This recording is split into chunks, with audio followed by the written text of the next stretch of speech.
Well, welcome to episode 65 of 10 Minute Record Reviews. And today we're going to talk about Rush's 1980 album, Permanent Waves. And this here is the first Canadian pressing of said album. This is an interesting album. It's a transitional album for Rush, who were kind of at a crossroads in 1980.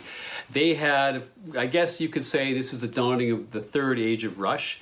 They had spent their early years, and certainly before Neil Peart joined, as I think Zeppelin wannabes is too strong a phrase, but essentially, you know, a hard rock and power trio. And then they moved into their arch prog phase of the mid to late 70s. They're almost symphonic scale compositions occupying whole album sides. Some great music in there, but Rush were getting a little bit stale doing this. What they decided to do in this album was to take the energy and the writing and the virtuosity and the innovation which they had been pouring into these expansive tracks on their earlier albums and see if they could condense those into something a little more finite, something a little more easily consumed. I don't know that it was necessarily a conscious move to be more commercial, but the impact was definitely to make them more commercially accessible. By all reports, they had a lot of fun making this album, more than they had previously, and perhaps more than they had in some subsequent albums. They went to a farm in southwestern Ontario and as a retreat to write the album. They then went up to Le Studio in Quebec, a sadly now since departed, burned down landmark in Canadian music history. But this was the first time they'd actually recorded there. And if you see in the music video from, for instance, Tom Sawyer from Moving Pictures a year or two later, you see them performing in a studio setting. There are these big picture windows behind them looking out over this lovely pastoral landscape of the Laurentian scenery. That's Le Studio. So they were in a good space all the way through this, and there is a warmth and an approachability and kind of an everyday humanity to the music here, which doesn't necessarily apply to some of the stuff they'd been doing previously. And out of this album, they actually have maybe two hit singles, which is quite something for a band that were really not a singles band at all, including Spirit of Radio, which was an absolutely massive hit. So what you really get here is the moment where Rush transitions from being a band who had a loyal following of prog rock fans, but were not really to be found anywhere on the radio, to a band who were omnipresent on Canadian rock radio and rock radio across the Western world in the early part of the 1980s. Yet at the same time, it would be a mistake to say this is just a commercial album full of 3-minute hit songs. This is Rush. It's still much proggier than their contemporaries. There are still, you know, compositions in suites and they're somewhat symphonic in nature. You're not going to get verse, chorus, bridge, verse, chorus out of these guys ever, and you don't get it here. But it's certainly much more approachable. So let's talk about the music. And the album starts off with not just the best song in the album, but probably Rush's second most famous song after Tom Sawyer, The Spirit of Radio. And this song is beloved by millions, and I love this song. But I want to say a few things just to get off my chest first about The Spirit of Radio, because while I love this song, there have always been some things that have really bugged me about it, so I'm going to say them here.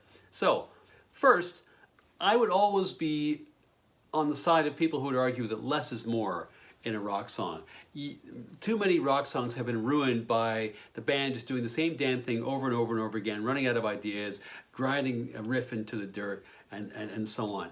Rush could never be accused of that. But sometimes less is too little. And one of my frustrations with this song is these guys are so overflowing with ideas, so overflowing with riffs and changes and time signatures that you never get to settle in to that sort of rock Valhalla. That although there are some epic rock moments on here and some ass-kicking riffs and some great drum fills and just a whole bunch of air band moments, they settle into the groove on these things so rarely that you're left wishing that I personally, because I'm maybe not a very imaginative person, I'm always left wishing, could that not have gone on for 2 more bars? Could they not have given us just a few more of those riffs? Could I not have just been allowed to bang my head just for another 10 seconds before we changed it up? Maybe that marks me out as impatient or inadequate, whatever. Always kind of bugged me. The second thing is the lyrics. So Neil Peart is a great lyricist, and one of the things which marks Rush out is that their lyrics are not like everyone's lyrics. Not Moon June Spoon. It's not a whole bunch of love songs. It's not raunchy sex and booze songs. It is typically music which has cerebral lyrics, which has challenging lyrics, which has obscure lyrics, but always lyrics that make you think. Whatever you say about Rush, you can never say these guys were lunkheads. Clearly they were a thinking person's band. And sometimes I feel they just trip over themselves a little bit lyrically. Geddy is forced sometimes into a kind of verbosity or words which don't really match the song particularly well. And one of the greatest examples on here, which always kind of makes me cringe whenever we get to it, is the line about salesmen. And then when he goes up the higher pitch, you know, it's an awkward moment. I kind of work through it, but never mind all that. I've said my piece. This is still an ass-kicking song. It absolutely has to be played loud. It's got that killer opening riff, which is supposed to sound like radio waves, and does. It's got several all-Canadian headbanging moments, like that great ascending riff and those bursts of staccato notes from Alex here and there. It also shows off the talents of all three players remarkably. How do they actually get that much sound? And that's one of the marks of a great band, is they often sound like more than the sum of the parts. So much for Spirit of Radio. Next song is Free Will, which is probably the second best known song of the record. Interesting song. Neil, of course, was going through his kind of Randian libertarian phase at this point, which subsequently he walks back. And this is the most libertarian of songs that he came up with, but it's certainly one of the most atheistic songs that they ever sang. Very clearly from the lyrics, this is not a song which portrays organized religion in a good light. Closing out side one, we have Jacob's Ladder. So this album basically straddles the line between sort of four on the floor rock and roll and more progressive rock elements. This is probably, if not the most, at least one of the more prog rock pieces on the album. It's definitely a little bit symphonic in its aspirations. It's got some great moments. It's got that really cool kind of brooding riffing from Alex in the bit that leads up to the synth solo. The synth solo I'm not all that high on. For me, it's all a little bit Close Encounters sounding, but eventually Alex comes in to rescue the band, as he often does, particularly in their synthier periods. You know, one of the great frustrations listening to Rush in subsequent albums is the degree to which they marginalized an absolutely brilliant guitarist for a number of records. Eventually he makes his way back into the band's discography, but here he's still present, and he's still pushing back the tide of Geddy's synth army. You know, I'm a big believer in something which I think should be uncontroversial, which is that rock and roll needs guitars, and this song is a really good example of why that is. Side 2 has no real radio hits. It's proggier than side 1 overall. It starts off with Entre Nous. In the lyrics, I think it's pretty clear that Neil is already feeling a degree of discomfort with the lack of connection between the players and the audience as the band becomes a big band with a capital BB. That, of course, is something which gets played out much more on Limelight in the next album, the same kind of a theme.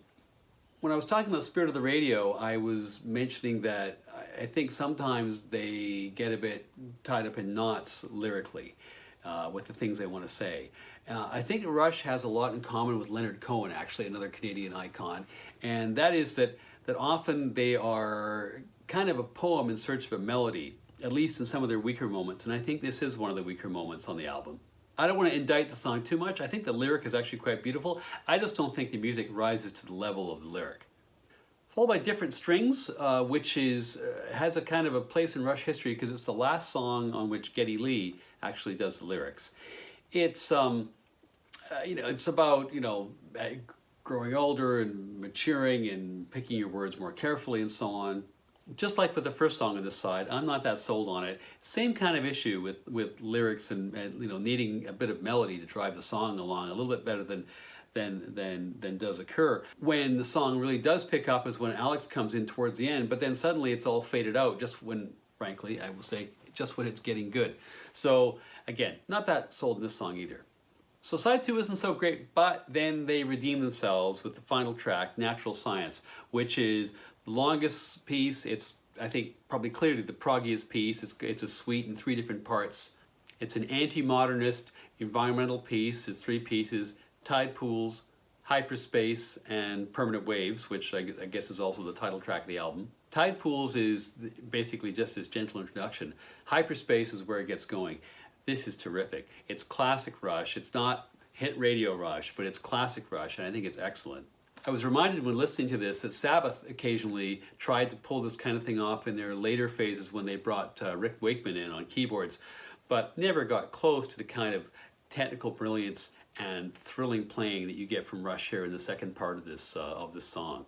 And speaking of musicianship, a couple things to mention. Alex's guitar tone, which is just to die for in this track, and Neil's drumming, which is just so urgent and just moves the song along so well. A bit of an anticlimax after that with the title piece, Permanent Waves. Again, quite verbose, not sure, once again, the music matches up to the lyrics, kind of a regular issue with Rush, I think. But still, plenty of virtuosity and plenty of examples of how tight the musical connection was in the band. So what to say about Permanent Waves overall? It's the dawn of a new era for Rush. It's a transition. It's a welcome transition, I think. I think what they did was just trim the fat from their prior records, trim the self-indulgence. I think you can characterize this album in 3 different ways. There are examples of the new, more accessible Rush, which are frankly quite thrilling pieces of music. There are still some excellent pieces of progressive rock here, particularly parts of the longer suite on side 2 and elsewhere as well.